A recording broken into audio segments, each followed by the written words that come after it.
Okay, great. All right, so building rapport. How many of you guys actually know what the definition of rapport is? Because I remember being a new rapport, I was like, what the heck is rapport? You understand it, you're always like, oh yeah, it's building a relationship with somebody, but you really don't the definition. So does anybody really know what the definition of rapport is? Yeah, JP. A close and harmonious relationship in which people or groups are concerned understand each other's feelings. Okay, dictionary. I know, I was reading, I was like, oh my gosh, every single word. How do you know this? Alright, well yeah, so it's just build rapport. So we build rapport to build value with you and Cutco. So it's, like we always say, it's when you go to your demos, it's always just you and Cutco, right? But Cutco sells itself, so how are you going to sell yourself? And we also build rapport to make Mrs. Jones feel like you're sharing Cutco with her rather than selling it to her. So you kind of want to make her forget oh man, this kid is here to they're here to sell me something. And you want to make her feel so comfortable that she feels like you're a guest in her house rather than a sales representative. And it also builds value in Cutco through the product and in our company. When you share your goals and stuff and let Mrs. Jones know hey, I'm a college student, I'm just trying to pay for school and stuff, and she's sees the value in what vector marketing actually does and who we actually hire and stuff, so that's great. So how do we build rapport?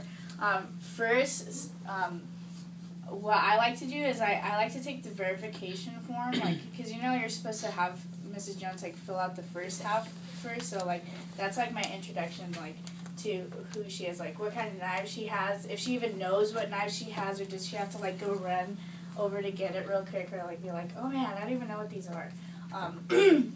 So using your verification form, so taking that out and be alright, so while I'm setting up, if you just fill out the first half of this. Also, something I learned at SC2 was to take off your shoes. I know this sounds kind of weird, but just take your shoes off. And if she's oh no, you don't have to do that, what I say is just oh, it's okay, I just don't want to get your house dirty or anything because my shoes are kind of dirty, and I just to be more respectful and stuff. And so you should be okay, this kid's cool. This kid's cool. And then while you're setting up, so when you do start setting up, just talk with her. Because it's kind of awkward when you're just there and you're laying out your knives and she's just so just talk to her. So just be ask her about her kids, what does she do for, what's her career. I always ask her how her day is. So if I know she just came home from work, I'm just alright, so Mrs. Jones, how's work today? Because there's sometimes you get oh, it's really good, or work or whatever, and then I kind of just get more in depth about oh, so how'd you start doing that, what college did you go to, if she has kids, start talking about her kids, asking her about her kids, what high school do they go to, what else do I ask? I just ask a lot, as much as you can. I know there's that boring part about junk knives and average knives and stuff. So that's why it's important to have the verification form to make sure that she, in case she has hankles or something and she has something that's of high quality already, you don't really want to spend too much time on that. But if she got her knives that it's a no brand that she got at Target or something, you want to just be alright, so Ms. Jones, what kind of handles do you have? I see you use plastic handles, but do you also use wood handles? Are you familiar with wood handles? And she'll be yeah. So what are some problems that you usually find with wood handles or plastic handles and stuff like that? And she's well, one time I melted my my plastic handle, then you can get right into the manual saying, yeah, that's right, usually your plastic handles melt, chip, crack, and break easily. And did you know that they don't go in the dishwasher? Now, Mrs. Jones, are you the dishwasher in the house, or do you actually have a dishwasher that you use? And usually she'll be I do have a dishwasher, but I am the dishwasher.